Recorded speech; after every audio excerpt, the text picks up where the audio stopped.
আমন্ত্রণ বিরতিহীন সংবাদ রাত ৯টায় বাংলাদেশে। আপনাদের সঙ্গে আছি আমি সুমনা সিং এবং আমি গোলাম কিবরিয়া। জানাচ্ছি শিরোনামগুলো। ব্রাহ্মণবাড়িয়া সহ বিভিন্ন স্থানে হেফাজতের তাণ্ডব, নৈরাজ্য বন্ধ না হলে কঠোর হাতে দমনের হুঁশিয়ারি স্বরাষ্ট্রমন্ত্রীর।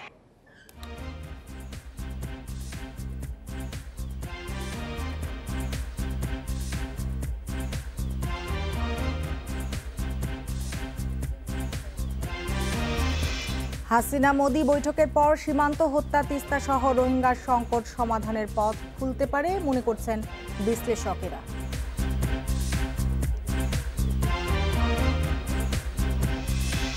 করোনায় দেশে আরো ৩৫ মৃত্যু, টানা ৬ দিন রোগী শনাক্তের হারে ঊর্ধ্বগতি, স্বাস্থ্য সচেতনতার তাগিদ প্রধানমন্ত্রীর।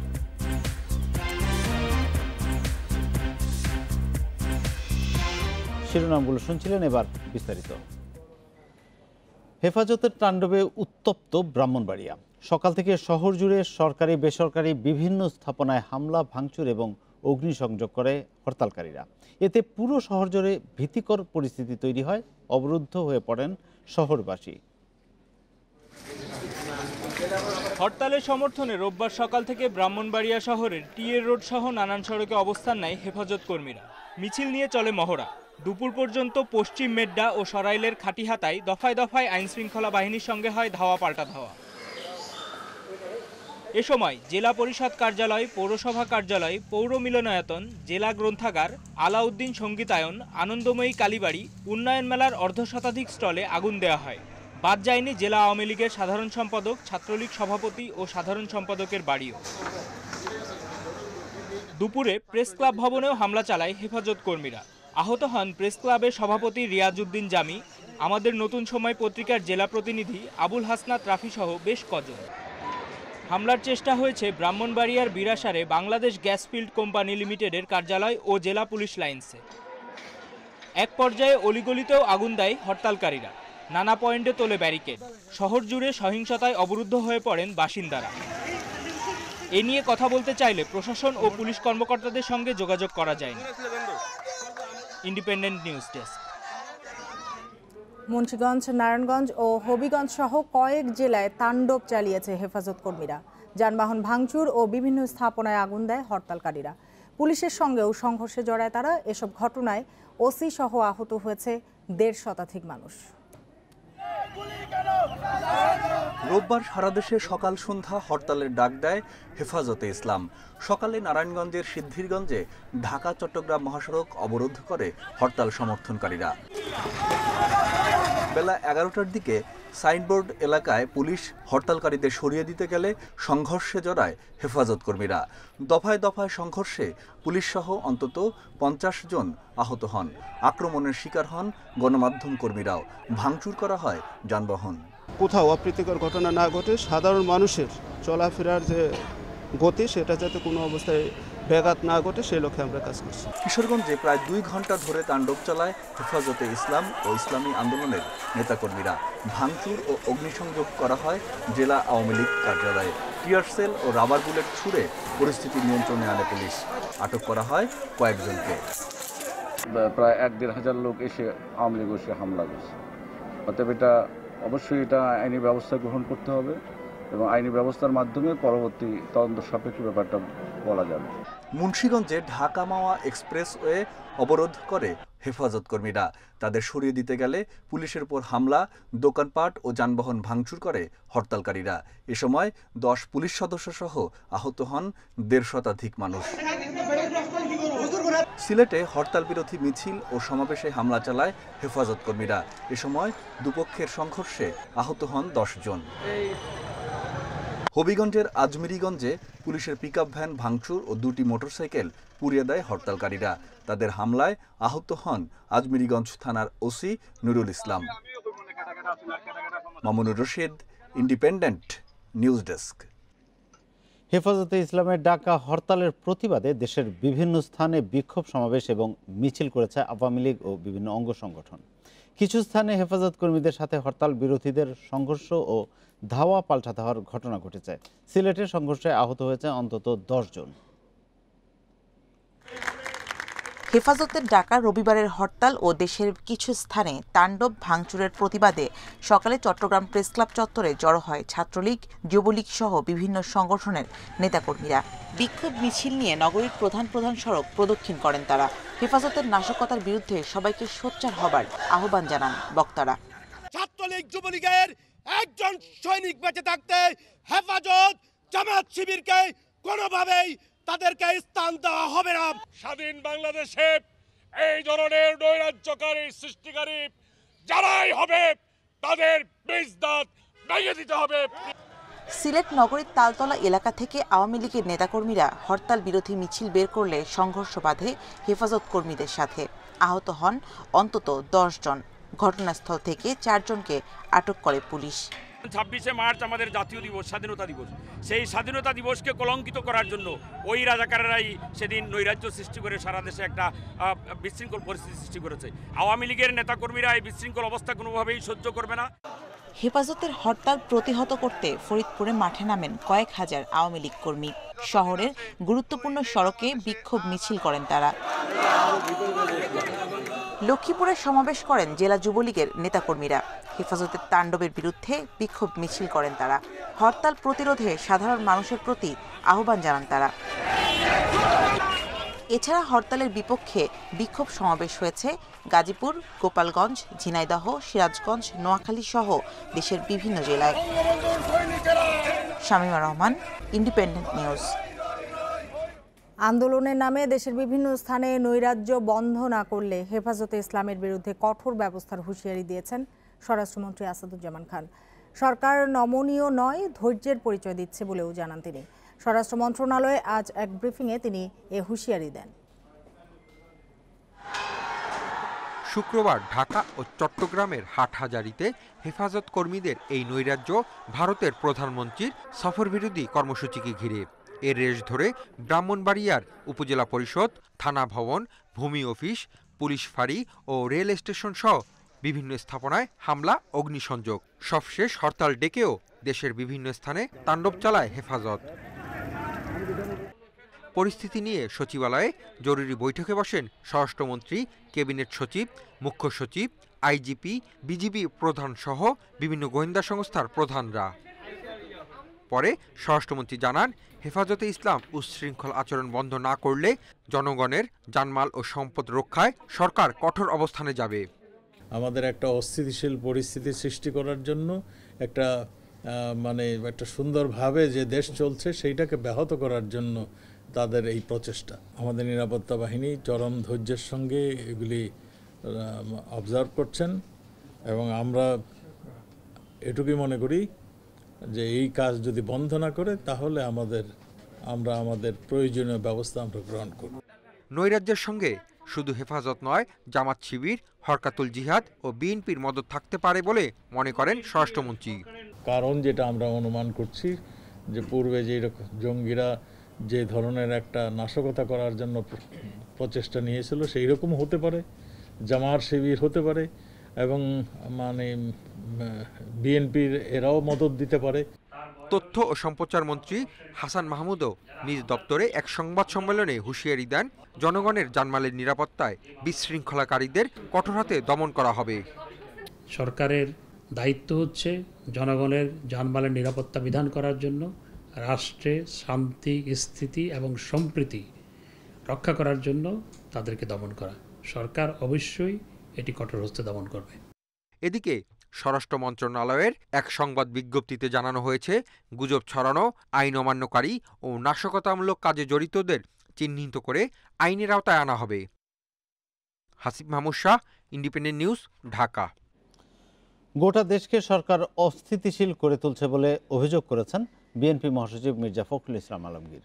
রোববার দলের নির্বাহী কমিটির সদস্য নিপুণ রায় চৌধুরীর গ্রেপ্তারের প্রতিবাদ এবং নিন্দা জানিয়ে এক বিবৃতিতে তিনি এই অভিযোগ করেন। বিবৃতিতে মির্জা ফখরুল বলেন, গত কয়েকদিন, বিশেষ করে স্বাধীনতা দিবস থেকে শুরু করে গত 2 দিনে ঢাকা, চট্টগ্রাম, ব্রাহ্মণবাড়িয়া সহ বিভিন্ন অঞ্চলে আইন শৃঙ্খলা রক্ষাকারী বাহিনী, ছাত্রলীগ এবং যুবলীগের তাণ্ডবে দেশে নৈরাজ্যের সৃষ্টি হয়। ব্রাহ্মণবাড়িয়ায় আজও গুলি করে মানুষ হত্যা করা হয়েছে। তিনি বলেন, মানুষ হত্যার মতো হঠকারী সিদ্ধান্ত পুরো দেশকে অশান্ত এবং অস্থিতিশীল করে তুলছে। এ পরিস্থিতির সম্পূর্ণ দায় দায়িত্ব সরকারকেই নিতে হবে বলে মন্তব্য করেন মির্জা ফখরুল।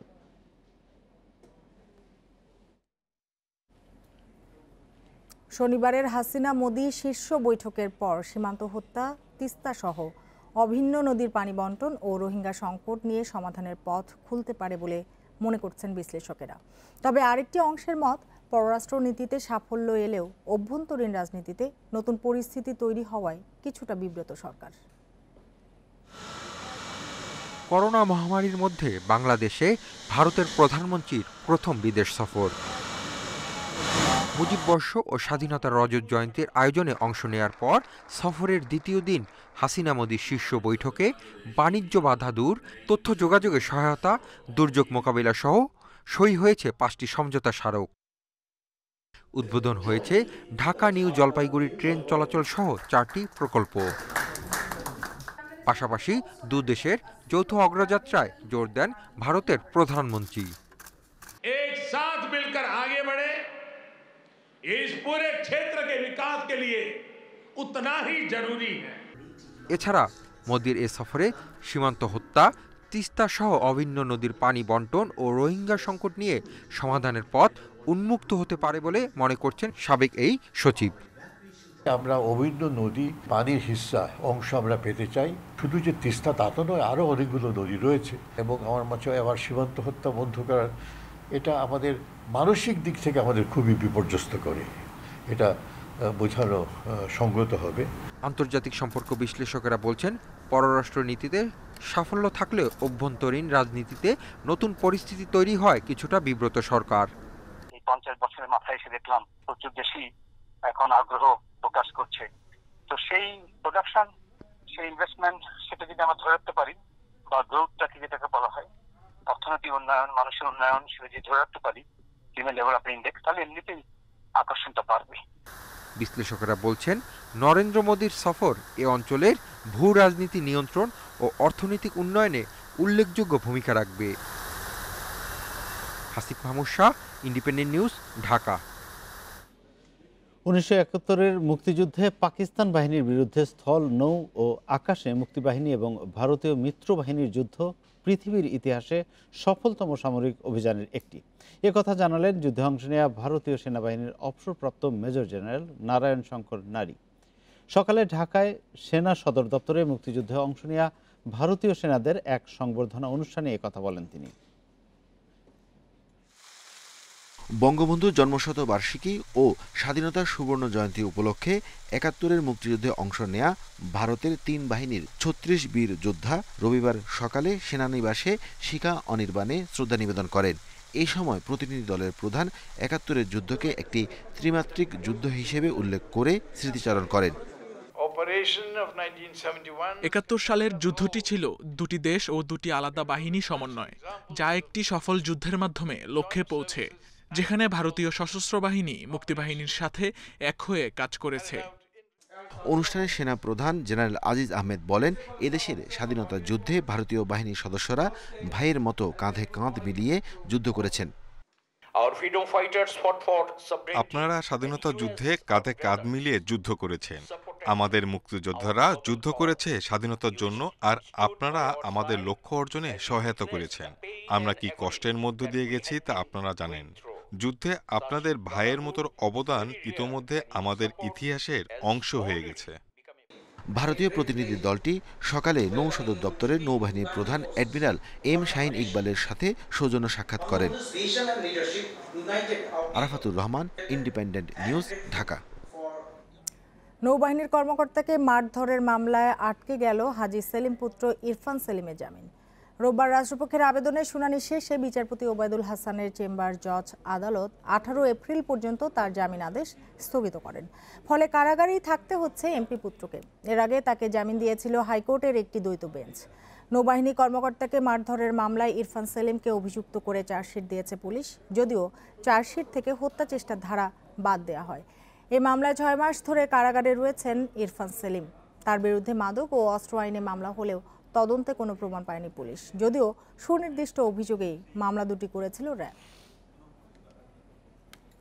হাইকোর্টের দেওয়া জামিন আদেশের বিরুদ্ধে সরকার যে আপিল মামলাটি ফাইল করেছিল, মাননীয় বিচারপতি চেম্বার জাজ কোর্ট আজকে 4 সপ্তাহের জন্য সেই হাইকোর্টের জামিনাদেশকে স্থগিত করেছেন। এটা একটা মিস অ্যাপ্লিকেশন ছিল, এখনও আমাদের কাছে হাইকোর্টের দেওয়া জামিনের অর্ডার হাতে এসে পৌঁছায় নাই। 4 সপ্তাহের মধ্যে যখন হাইকোর্টের আদেশটা পৌঁছাবে তখন আমরা আজকের এই যে স্টে হয়েছে তার ভেকেটিং চাবো। পিকে হালদারের বিরুদ্ধে অবৈধ সম্পদ অর্জন এবং অর্থ পাচারের মামলার তদন্তের অংশ হিসেবে রাজধানীর 300 ফুট এলাকার 4.5 একর জমি এবং ধানমন্ডিতে 2টি ফ্ল্যাট জব্দ করেছে দুদক। রোববার দুদকের উপপরিচালক ও মামলার তদন্ত কর্মকর্তা মোহাম্মদ সালাউদ্দিন আদালতের আদেশে পিকে হালদারের এই সম্পত্তি জব্দ করেছেন। এনআরবি গ্লোবাল ব্যাংকের সাবেক ব্যবস্থাপনা পরিচালক পিকে হালদারের বিরুদ্ধে অভিযোগ, তিনি নানা কৌশলে নামে বেনামে অসংখ্য কোম্পানি খুলে বিপুল শেয়ার কেনেন এবং নিজের স্বজন সহকর্মী সহ নানা ব্যক্তিকে পরিচালনা পর্ষদে বসিয়ে অন্তত 4টি ব্যাংক বহির্ভূত আর্থিক প্রতিষ্ঠানের নিয়ন্ত্রণ নেন। বিভিন্ন কোম্পানি থেকে তিনি ঋণের নামে বিপুল অঙ্কের টাকা সরিয়ে বিদেশে পাচার করেছেন। এই কেলেঙ্কারিতে এ পর্যন্ত গ্রেপ্তার হয়েছেন 11 জন।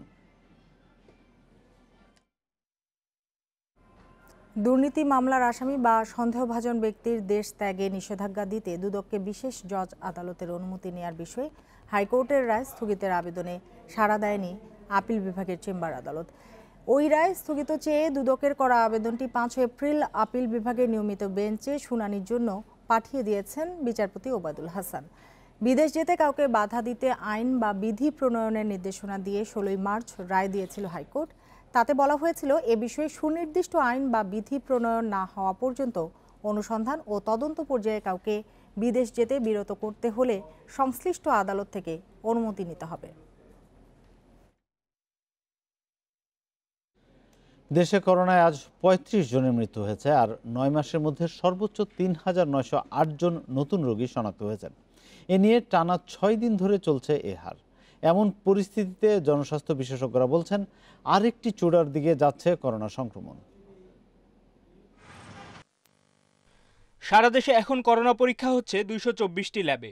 রোববার দুপুর পর্যন্ত 24 ঘন্টায় 22,136 নমুনা পরীক্ষায় করোনা শনাক্ত হয়েছে 3,908 জনের।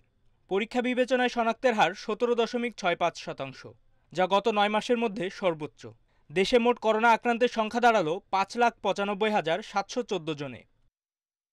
রবিবার স্বাস্থ্য অধিদপ্তরের বিজ্ঞপ্তিতে জানানো হয়, করোনায় নতুন করে প্রাণ হারিয়েছে 35 জন। এর মধ্যে পুরুষ 21 জন এবং নারী 14 জন। এ নিয়ে দেশে মোট প্রাণহানি হল 8,904 জনের। বিশেষজ্ঞরা বলছেন, টিকা নিয়ে ভ্রান্ত ধারণা সংক্রমণের বড় কারণ। প্রথম ডোজ ভ্যাকসিন নিয়ে আমরা মনে করছি যে আমাদের ইমিউনিটি ডেভেলপ করে ফেলেছে এবং আমার আর কোনো করোনা হবে না, এবং এই ভুল তথ্যের কারণে মানুষের স্বাস্থ্য সুরক্ষা মানার একটা জায়গায় অনেক ঘাটতি দেখা যাচ্ছে। সঠিকভাবে স্বাস্থ্যবিধি না মানার প্রবণতার কারণে খুব দ্রুত করোনা প্রতিরোধের কোনো সম্ভাবনা নেই বলেও আশঙ্কা করছেন বিশেষজ্ঞরা। ঢাকা শহরে যদি বলি 50 ভাগের নিচের মানুষ মাস্ক পরে, মাস্ক পরলেও সেটা সঠিকভাবে পুরোপুরি পরে না। এই অবস্থাতে কোনোভাবেই করোনা প্রতিরোধ করা সম্ভব হয়ে উঠবে না যদি আমরা সকলে নিজের সম্বন্ধে সচেতন না হই, পারিবারিকভাবে সচেতন না হই। দেশে নতুন করে সুস্থ হয়েছেন আরও 2019 জন। এ নিয়ে মোট সুস্থ হল 5,35,941 জন। স্বাস্থ্য অধিদপ্তর জানায়, সারা দেশে হাসপাতালে করোনা চিকিৎসায় আইসিইউ বেড আছে 578টি। এর মধ্যে 220টি খালি আছে। মাহমুদুন নবী, ইন্ডিপেন্ডেন্ট নিউজ। শুধু মাস্ক বিতরণ নয়, জনগণকে স্বাস্থ্য সচেতন করতে হবে। করোনার দ্বিতীয় ঢেউ মোকাবিলায় আওয়ামী লীগের সব নেতাকর্মীকে প্রস্তুত থাকার নির্দেশ দিয়েছেন প্রধানমন্ত্রী শেখ হাসিনা। সকালে বঙ্গবন্ধু এভিনিউতে আওয়ামী লীগের আলোচনা সভায় তিনি স্বাধীনতার সুবর্ণ জয়ন্তীতে অংশ নেয়া সব বিদেশি অতিথিদের ধন্যবাদ জানান। স্বাধীনতা সুবর্ণ জয়ন্তী উপলক্ষে আলোচনা সভার আয়োজন করে আওয়ামী লীগ। এতে ভার্চুয়ালি যুক্ত হন দলের সভাপতি ও প্রধানমন্ত্রী শেখ হাসিনা। দায়িত্ব কর্তব্য রয়েছে দেশের মানুষ। বিভিন্ন উন্নয়ন কাজের চিত্র তুলে ধরে প্রধানমন্ত্রী বলেন, কোনো জাদুতে নয়, জনগণের প্রতি আওয়ামী লীগের দায় আছে বলেই দেশ এগিয়ে যাচ্ছে। এ সময় উন্নয়নের ধারাবাহিকতা রক্ষায় করোনার নতুন ঢেউ মোকাবেলায় নেতাকর্মীদের প্রস্তুত থাকার নির্দেশ দেন তিনি। একটা ধাক্কা আমরা দেখতে পাচ্ছি আসছে, এখন আমাদের সবাইকে প্রস্তুতি নিতে হবে যে করোনা ভাইরাসের জন্য মানুষের কষ্ট না হয়। একটা রাজনৈতিক দল হিসেবে তাদের পাশে দাঁড়ানো, এটা আমাদের কর্তব্য। ঠিক আগের মতনই আপনাদের এখন থেকে প্রস্তুতি নিয়ে মানুষের পাশে দাঁড়াতে হবে। সেই সাথে সাথে কতগুলি নির্দেশনা যা আমরা আগে দিয়েছিলাম আমরা পুনর্ব্যক্ত করব, সেগুলি আবার পালন করার জন্য ব্যবস্থা নিতে হবে। বক্তব্যে ঈদের পর স্কুল কলেজ খুলে দেওয়ার ইঙ্গিত দেন প্রধানমন্ত্রী। তিনি বলেন, করোনার মধ্যে শিক্ষা প্রতিষ্ঠান ও আবাসিক হলে সংস্কার চলছে। আমাদের নির্দেশনাগুলি সংবিধানে দিয়েছিলেন এবং যে মৌলিক অধিকারের কথাগুলি তিনি বলে গিয়েছিলেন, আমরা একে একে তা বাস্তবায়ন করে যাচ্ছি। মানুষের চিকিৎসা সেবা জনগণের দোরগোড়ায় পৌঁছে দেওয়া, শিক্ষার সুযোগ সৃষ্টি করা, মানুষের কর্মসংস্থানের ব্যবস্থা করা, অন্ন বস্ত্র বাসস্থানের ব্যবস্থা করা। স্বাধীনতা সুবর্ণ জয়ন্তী ও বঙ্গবন্ধুর জন্মশতবার্ষিকীতে যে বিশ্ব নেতারা অংশ নিয়েছেন এবং শুভেচ্ছা পাঠিয়েছেন তাদের সবার প্রতি কৃতজ্ঞতা জানান প্রধানমন্ত্রী। সরকারের থেকে আমরা আমাদের Suman Tanvir, independent news, Dhaka. Corona পরীক্ষায় ভোগান্তি বেড়েছে রাজধানীর হাসপাতালগুলোতে। নমুনা পরীক্ষার জন্য মানুষের লাইন ক্রমেই দীর্ঘ হচ্ছে। ভিড় সামলাতে হিমশিম খেতে হচ্ছে কর্তৃপক্ষকে।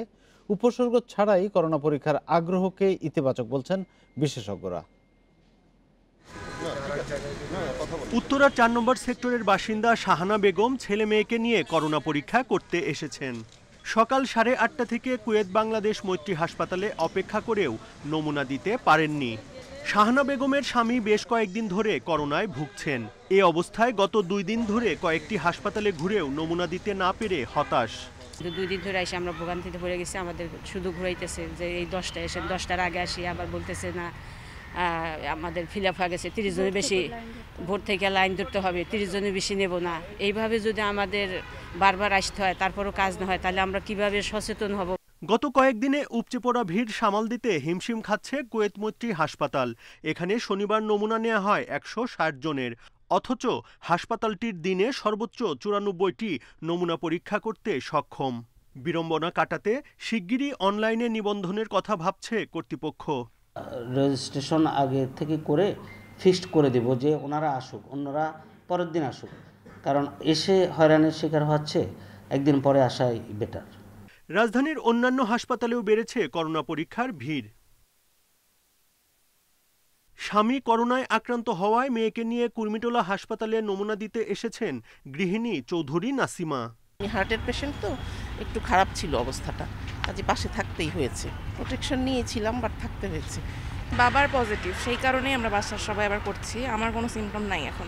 শনাক্ত রোগীদের দ্রুত আলাদা করে চিকিৎসা দিতে পারলে সংক্রমণ কমানো সম্ভব বলে মত বিশেষজ্ঞদের। যারা তার আশেপাশে থাকে, যারা তার কাছে থাকে বা যারা তার কাছে যায়, তারা কিন্তু অনেকেই চাচ্ছে তারাও পরীক্ষাটা করে, কোনো লক্ষণ নাই, পরীক্ষা করে দেখতে চাচ্ছে তাদের কোভিড হলো কিনা। আমার মনে হয় এটা ইতিবাচক দিক। আর্লি ট্রেসিং করলে তাদের প্রয়োজনীয় পরামর্শ দেওয়া যায় বা তারা পরামর্শ নেয়, তার চিকিৎসা যদি দরকার পড়ে দেওয়া যায়। বেশিরভাগ হাসপাতালে করোনার নমুনা সংগ্রহের একাধিক বুথ না থাকায় সংক্রমণের ঝুঁকি বাড়ছে বলে মনে করেন বিশেষজ্ঞরা।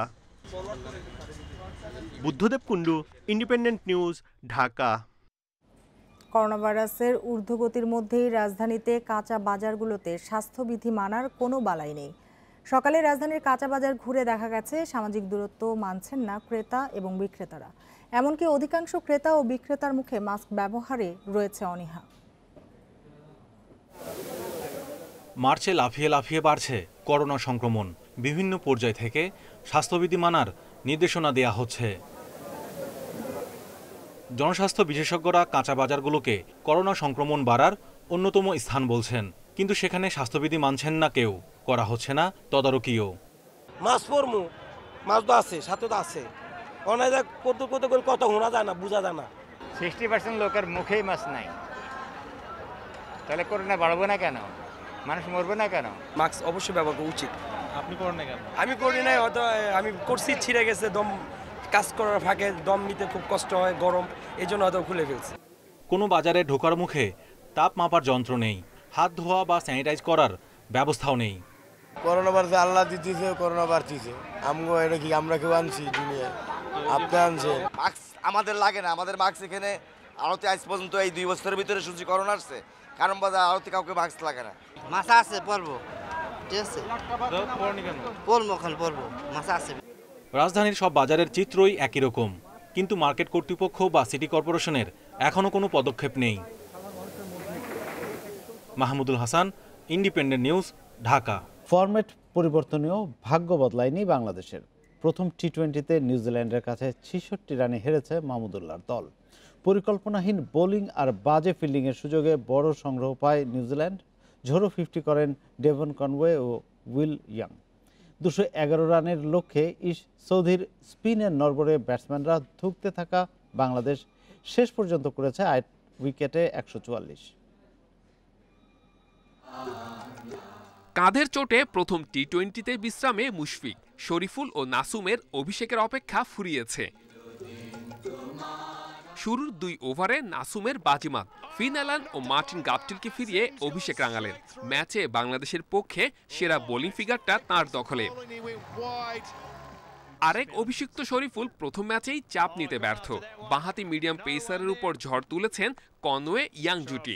ফিল্ডিংয়েও অপরিপক্কতার ছাপ রেখেছেন শরীফুল। ম্যাচ জুড়ে ফিল্ডারদের ধারাবাহিক ব্যর্থতার কমতি ছিল না।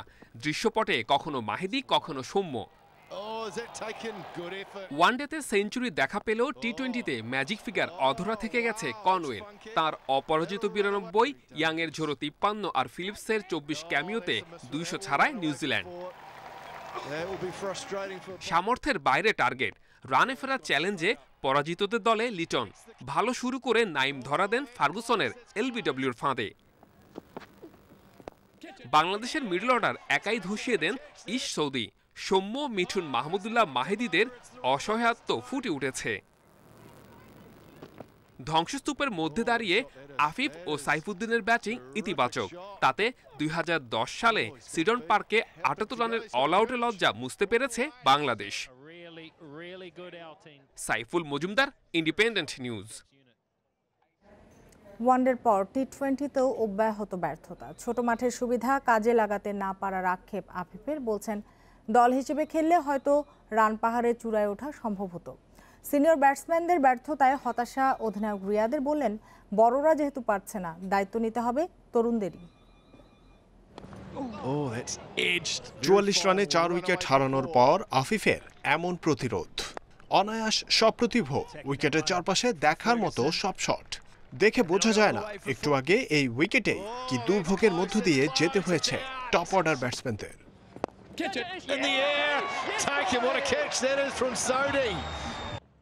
পুরো ওডিআই সিরিজ জুড়ে এমন কিছু প্রতিরোধ গড়েছেন তামিম, মিঠুন, রিয়াদরা। সুন্দর, সাহসী কিন্তু বিচ্ছিন্ন। দল হিসেবে প্রতিরোধ কখনো নয়। প্রথম টি-20তে হারের পর সেই দলগত প্রচেষ্টার জন্যই আক্ষেপ। না হলে হয়তো জিতে ফেলতেন রান পাহাড় টপকানোর চ্যালেঞ্জ, বলছেন আফিফ হোসেন। মাঠের সাইজটা যেহেতু ছোট ছিল, এরকম একটা স্কোর অবশ্যই চেজেবল আমার কাছে মনে হয়। তো আমাদের এরকম ব্যাক টু ব্যাক উইকেটগুলি ফল না করলে হয়তো আমরা চেস করতে পারতাম। নাইম শেখ একটা ভালো স্টার্ট দিয়েছে, তাছাড়া ডেবু হয়েছে দুইজনের। নাসুম খুব ভালো বোলিং করেছে। একই ঢঙ্গে, একই ধাঁচে কিভাবে একই ভুল বারবার করেন একই ব্যাটসম্যান, সেটা অবশ্যই গবেষণার বিষয়। ফিল্ডারদের পিচ্ছিল হাতের রহস্যই বা কি? হারের পর যথারীতি ব্যর্থতার ময়না তদন্তে ব্যস্ততা রিয়াদের। Losing wickets in clusters I think won't target 190 এর মধ্যে থাকলে ভালো হতো। মিসফিল্ডিং না করলে সেটা সম্ভব ছিল। তবে হারের বড় কারণ ব্যাটিং ব্যর্থতা। একই ভুল বারবার করলে ম্যাচ জেতা সম্ভব না। ভুল থেকে শিক্ষা নেওয়ার মিশনে অর্জন বলতে নতুন কিছু ভুল। দলের পক্ষে সেরা ইনিংস খেলার পর দিনের সেরা উপলব্ধিও আফিফের। দল হিসেবে না খেললে কোনোভাবেই সম্ভব নয়। জহিরুল ইসলাম, ইন্ডিপেন্ডেন্ট নিউজ। 22 বছর পর বিদেশের মাটিতে শিরোপা জয়ের হাতছানি বাংলাদেশের। 3 জাতি ফুটবল টুর্নামেন্টে কাল স্বাগতিক নেপালের বিপক্ষে মাঠে নামবে লাল সবুজ। চ্যালেঞ্জ জিততে মুখিয়ে অধিনায়ক জামাল ভুঁইয়া আর সেরা একাদশ নামিয়ে সাফল্য চান কোচ জেমিডে। অন্যদিকে ঘরের মাঠে শিরোপা হাতছাড়া করতে চায় না নেপাল। খেলা শুরু বাংলাদেশ সময় সন্ধ্যা 6:45। ট্রফি নিয়ে দুই অধিনায়কের ফটোশুট। সোমবারের ফাইনালে এই ট্রফি জয়ের লড়াই জামালদের। নভেম্বরে নেপালের বিপক্ষে জয়ের সুখস্মৃতি আছে। সব মিলিয়ে 22 দেখায় পাওয়া 13 জয় লাল সবুজের আত্মবিশ্বাস বাড়িয়ে রাখবে। 2 ম্যাচে পরীক্ষা নিরীক্ষা হয়েছে বেশ। এবার সেরা একাদশ সাজিয়ে জয়ের খোঁজে জেমি। গোল না পাওয়ার দুশ্চিন্তা ঝেড়ে ফেলছেন ক্লিনশিট থাকার সাফল্যে। but then the rest we'll see how we are in the morning.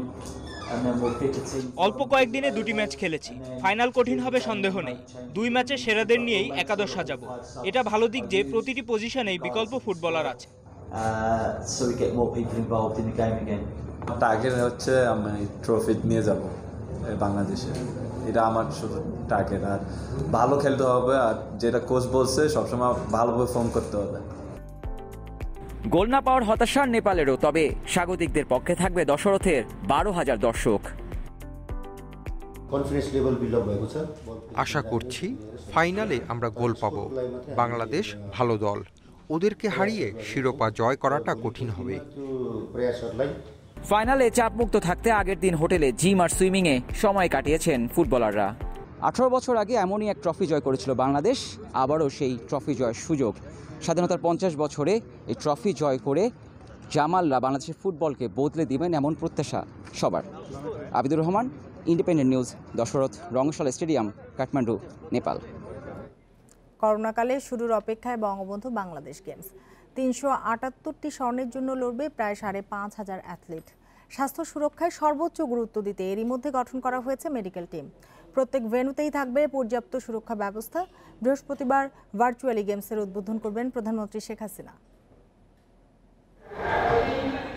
Bangladesh গেমসের আনুষ্ঠানিক উদ্বোধনের জন্য প্রস্তুত বঙ্গবন্ধু জাতীয় স্টেডিয়াম। বৃহস্পতিবার ভার্চুয়ালি প্রতিযোগিতার উদ্বোধন করবেন প্রধানমন্ত্রী শেখ হাসিনা। বঙ্গবন্ধু জন্মশতবার্ষিকী উপলক্ষে থাকবে বিশেষ অনুষ্ঠান, তুলে ধরা হবে ক্রীড়াঙ্গনের নানা সাফল্য। খরচের জন্য প্রাথমিকভাবে পাওয়া 7 কোটি 52 লাখ টাকা থেকে এরই মধ্যে 31 ফেডারেশনের জন্য বরাদ্দের 80% টাকা দিয়ে দেওয়া হয়েছে। আর করোনা সতর্কতায় মেডিকেল টিম গঠন করে ভেন্যুগুলোতে অ্যাথলিট ও কর্মকর্তাদের জন্য পর্যাপ্ত নিরাপত্তার জন্য থাকবে প্রয়োজনীয় সকল ব্যবস্থা। সুন্দরভাবে আমরা প্রোগ্রামটা করতে পারি। যে ব্যবস্থা নেওয়ার সমস্ত ব্যবস্থা ইতিমধ্যে বাংলাদেশ অলিম্পিক অ্যাসোসিয়েশন নিয়েছে এবং সরকারিভাবে আমরা সমস্ত রকমের সহায়তাও পেয়েছি এবং বিভিন্ন জায়গায় ভেন্যুগুলোতেই আমাদের সমস্ত মেডিকেল কমিটির লোকজনরা উপস্থিত থাকবেন এবং সমস্ত টেস্ট করেই কিন্তু গেমসটা হবে ইনশাআল্লাহ। বঙ্গবন্ধু স্টেডিয়ামে গেমসের মশাল থাকবে গলফার সিদ্দিকুর রহমান আর সাঁতারু মাহফুজা খাতুন শিলার হাতে। প্রতিকূল পরিস্থিতিতে গেমস আয়োজনের লক্ষ্য নিয়ে জানালেন কর্তারা। আমাদের লক্ষ্য একটাই, চ্যাম্পিয়ন প্লেয়ার তৈরি করা, এবং এখান থেকে চ্যাম্পিয়নশিপ প্লেয়ার পাইলে আমরা বলেছি অলিম্পিক থেকে তাদেরকে নারিশমেন্ট করব, যুব গেমসে যেরকম করেছিলাম। এবারও আমরা তাই করব, যে চ্যাম্পিয়ন লক্ষ্যে যারা আসবে, এবং এইটা কিন্তু অ্যাথলেটদের মধ্যে ভিতরে ছড়িয়ে দেওয়া হয়েছে ফেডারেশনের মাধ্যমে। দেশের 29টি ভেন্যুতে প্রায় 5,500 অ্যাথলিটের অংশগ্রহণে 10 দিনব্যাপী এই গেমস শেষ হবে 10 April. Kamrul Hasnat, independent news, Dhaka. আর এই ছিল খেলার খবরে। এবার ভিন্ন প্রসঙ্গ।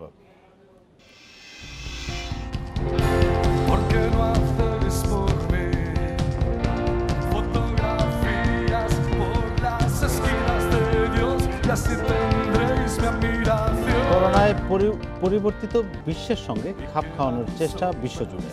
তাই তো স্পেনে করোনার মধ্যেই কনসার্টের আয়োজন। করোনা পরীক্ষার পাশাপাশি স্বাস্থ্যবিধি মেনেই ঢুকতে হয়েছে দর্শনার্থীদের, কেননা খুব দ্রুতই মহামারী যাচ্ছে না এমনটা মেনে নিয়ে নতুন জীবনযাপনের পথে বিশ্ববাসী।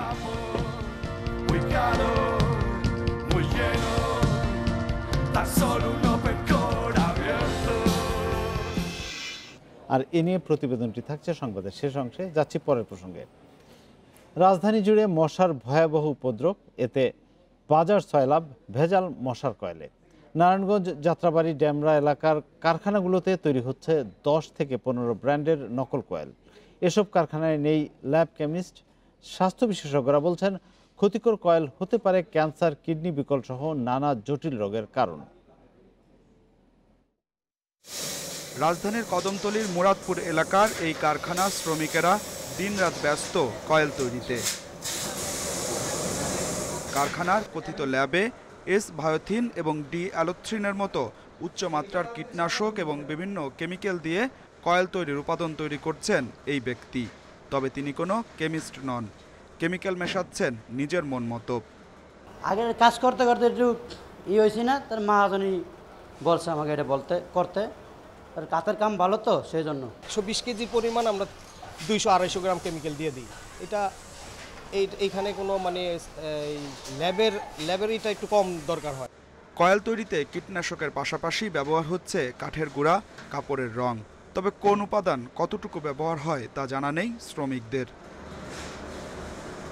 কারখানার মালিকের দাবি অনুমোদন আছে বিএসটিআইয়ের, তবে দেখাতে পারেননি কাগজ। কয়েল তৈরির পর দেয়া হচ্ছে উৎপাদন তারিখ। প্যাকেটের গায়ে দেয়া তারিখের সঙ্গে মিল নেই উৎপাদন তারিখের। আপনার এখানে তারিখ আছে তো ফেব্রুয়ারিতে, কেন? এটা ভাই আমি কি বলবো, আমার তো ধরো শিক্ষিত নাই, কিন্তু প্যাকেট কিভাবে করে এটা একটা মনে হলো আশা মিশে একটা মিসকাট দিয়া এবারে পানি দিয়া খাই মালাই পরে মেশিনে সারে কয়েলে বাইরে হয়।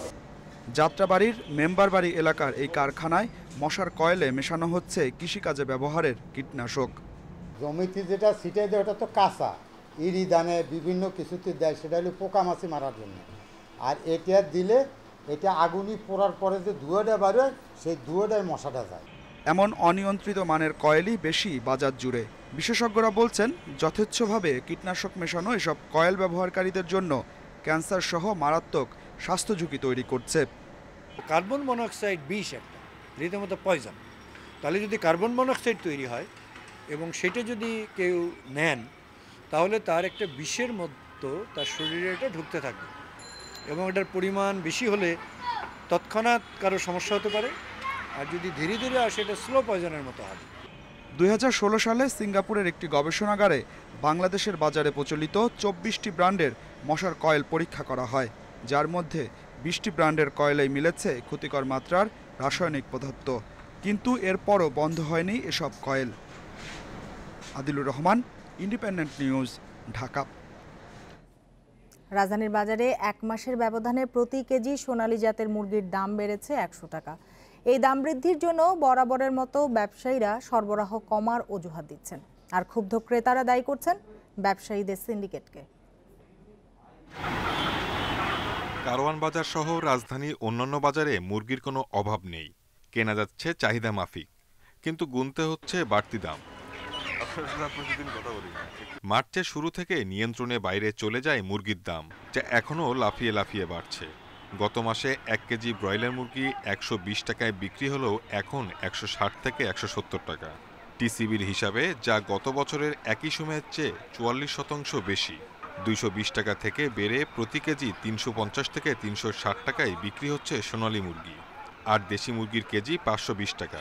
যে হিসাবে আপনার চাহিদা এটা কিন্তু পূরণ করতে পারতেছে না, আমদানিটা একেবারেই কম, রপ্তানি বেশি আমদানি কম, ওরকম মনিটরিং নাই। সরকার আপনাকে যাদেরকে দায়িত্ব দেয় সিন্ডিকেট, এই সিন্ডিকেটরা এরা ব্যবসা করে। সোনালী সহ ব্রয়লার মুরগির বেশি যোগান আসে জয়পুরহাট সহ উত্তরাঞ্চল থেকে। প্রান্তিক খামারিরা বলছেন বাড়তি দামে সুবিধা নিচ্ছে মধ্যস্বত্ব ভোগীরা। একজন খামারি ডাইরেক্ট একজনের কাছে বিক্রি করে, তার মারফতে আমাদের মহাজনেরা নেয়, তার মারফতে আবার আমাদের নিতে হয়। এই একটা জিনিস খামারির কাছ থেকে 3 জায়গায়, অনেক সময় 2 জায়গায়, অনেক সময় 4 জায়গায় হ্যান্ডওভার হয়। বাংলাদেশ পোল্ট্রি ইন্ডাস্ট্রিজ সেন্ট্রাল কাউন্সিলের দাবি, করোনা কারণে বন্ধ খামারগুলো পুরোপুরি চালু হয়নি। এ সংকটের কারণেই দাম বাড়ছে।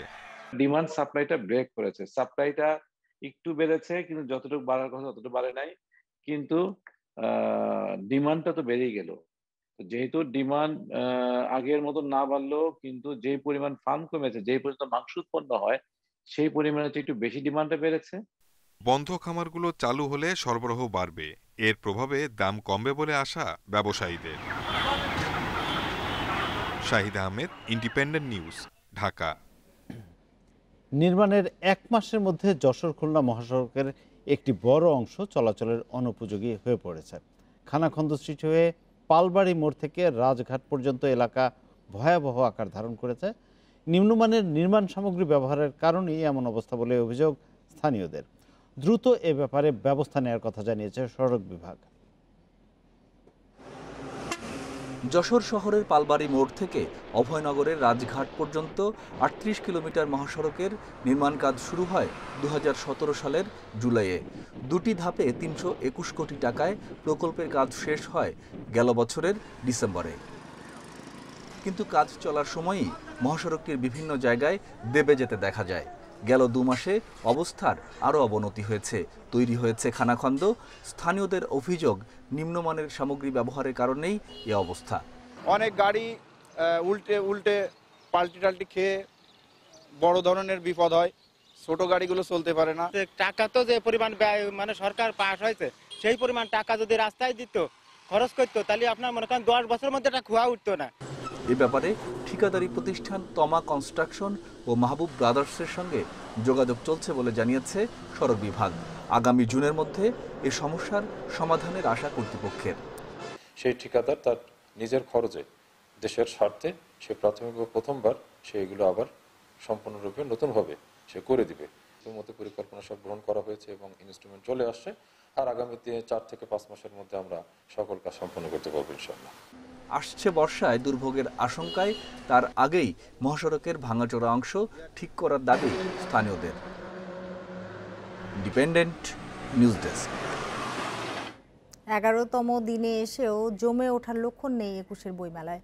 ছুটির দিনগুলো ছাড়া বাকি দিনগুলোতে অনেকটা ফাঁকাই থাকছে মেলা প্রাঙ্গণ। তবে শেষ দিকে আয়োজন জমে ওঠার আশা এখনো ছাড়ছেন না প্রকাশকেরা। ছুটির দিনগুলোতে কিছুটা লোক সমাগম হলেও বাকি দিনে প্রায় ফাঁকাই থাকছে বইমেলা প্রাঙ্গণ। বেলা 3টায় মেলা শুরু হলেও ক্রেতা দর্শনার্থী পেতে বিক্রেতাদের অপেক্ষা করতে হচ্ছে সন্ধ্যা পর্যন্ত। তবে যারা আসছেন অনেকটা স্বচ্ছন্দেই ঘুরে ফিরে বই দেখতে পাচ্ছেন তারা। মেলাটার পরিবেশ খুবই সুন্দর। প্রথমত হচ্ছে গরমটা কম, ধুলাবালি কম, একই সাথে হচ্ছে রাস্তাও বেশ ফাঁকা। রাজনৈতিক বই বেশি পছন্দ। রাজনৈতিক বই মহিউদ্দিন আহমেদের বই ওটা একটু দেখছিলাম। তাছাড়া এই স্টলে একটু জাফর ইকবালের বই দেখছিলাম। করোনার মধ্যে আয়োজন হলেও এবার মেলা প্রাঙ্গণের পরিসর বাড়ার পাশাপাশি মেলার সার্বিক পরিবেশ নিয়ে সন্তোষ প্রকাশ করেছেন লেখকরা। এবারের বইমেলা অসম্ভব পরিচ্ছন্ন, অনেক মানুষের চলাফেরা করার জন্য যে স্পেস দেওয়া হয়েছে, যে জায়গা রাখা হয়েছে, সেটি অন্যান্য বারের চেয়ে অনেক বেশি আমার কাছে নান্দনিক মনে হয়েছে এবং আমি খুব স্বস্তির সঙ্গে বইমেলায় ঘুরতে পারছি, বই কিনতে পারছি, বই দেখতে পাচ্ছি। এখনও মেলা জমে না উঠলেও শেষের দিকে মেলায় পাঠক দর্শনার্থীর সমাগম বাড়ার আশায় আছেন প্রকাশকরা। সবসময় মেলাতে প্রথম 1-2 সপ্তাহ মানুষজন আসে বইয়ের তালিকা সংগ্রহ করে, দ্বিতীয় সপ্তাহ যাওয়ার পরে তৃতীয় চতুর্থ সপ্তাহ থেকে মানুষ বই সংগ্রহ করে। এখন যারা আসছে মূলত টুকটাক বই নিচ্ছে এবং তালিকা সংগ্রহ করে নিচ্ছে। আমরা আশা করি পরবর্তী 2 সপ্তাহ ভালো হবে। 11তম দিনে মেলায় এসেছে 122টি বই। এ পর্যন্ত মোট বই এসেছে 1400টি। Jahanara Parvin, independent news, Dhaka. Corona মহামারীতে হিমশিম খাচ্ছে গোটা বিশ্ব। এরই মধ্যে স্পেনের জনগণকে বিনোদনের স্বাদ দিতে আয়োজন করা হয়েছে কনসার্টের। তবে এই কনসার্টে প্রবেশ করতে দর্শকদের পরতে হয়েছে মাস্ক, সেই সাথে করোনার পরীক্ষাও করতে হয়েছে তাদের। স্পেনের পালাও সান্ত জর্দি হলে কনসার্টের উন্মাদনায় মেতেছে সঙ্গীত প্রেমীরা। কিন্তু সেই উন্মাদনায় সবার মুখে মাস্ক ঠিকই আছে, আর তাদের এই মাস্ক সরবরাহ করেছে আয়োজকরাই। শনিবার রাতে এই কনসার্ট উপভোগ করেছে রক গানের 5000 ভক্ত। অনেকদিন পর খুব আনন্দের সাথে একটা কনসার্ট উপভোগ করলাম। এখানে নিরাপদ একটা পরিবেশ ছিল, কারণ আমরা কনসার্টে প্রবেশের আগে মাস্ক পরেছিলাম এবং করোনা পরীক্ষা করেছিলাম। এই কনসার্ট আয়োজনে স্প্যানিশ স্বাস্থ্য কর্তৃপক্ষের কাছ থেকে ব্যান্ড লাভ অফ লেসবিয়ান নিয়েছিল বিশেষ অনুমতি। গান পরিবেশনার এক পর্যায়ে স্মৃতিকাতর হয়ে পড়েন ব্যান্ডের শিল্পীরা। অনেকদিন পর আবারও মঞ্চে গান গাওয়ার সুযোগ পেয়ে অনেক খুশি তারা। এই কনসার্টের স্বাস্থ্য পরীক্ষার দায়িত্বে ছিলেন ডক্টর বোরিস রেভালো। তিনি জানান, সাধারণ জনগণের থেকে এই 5000 দর্শকের সংক্রমণের হার কতটা তাই পরীক্ষা করে দেখবে তার দল। আমার কাছে মনে হয়েছে এই পুরো আয়োজনটা বেশ গোছানো। দায়িত্বে থাকা ব্যক্তিরা তাদের কাজ বেশ যত্নের সাথেই করেছে। আমি এখন আত্মবিশ্বাসী যে আমরা চাইলেই ঐক্যবদ্ধ হয়ে সুন্দর একটি আয়োজনে অংশ নিতে পারব। বিশ্বে করোনায় সবচেয়ে ক্ষতিগ্রস্ত দেশের একটি স্পেন। গোটা দেশ করোনার আঘাতে জর্জরিত। ঠিক তখনই এমন একটি কনসার্টে দর্শক ও শিল্পীরা তাদের সচেতনতার মাধ্যমে পরিপূর্ণ করেছেন একটি সুন্দর আয়োজন। ইফাতারা, ইন্ডিপেন্ডেন্ট নিউজ। আর সেই সঙ্গে শেষ করছি রাত 9টায় বাংলাদেশ। শেষ করার আগে শিরোনামগুলো জানিয়ে দিচ্ছি আরো একবার।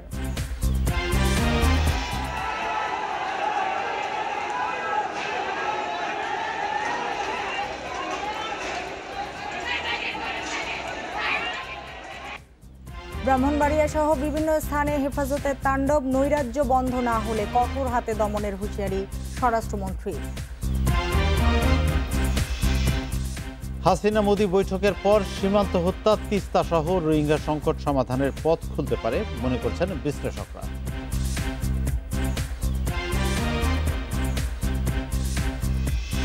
করোনায় দেশে আরও ৩৫ মৃত্যু, টানা ৬ দিন রোগী শনাক্তের হারে ঊর্ধ্বগতি, স্বাস্থ্য সচেতনতা তাগিদ প্রধানমন্ত্রীর।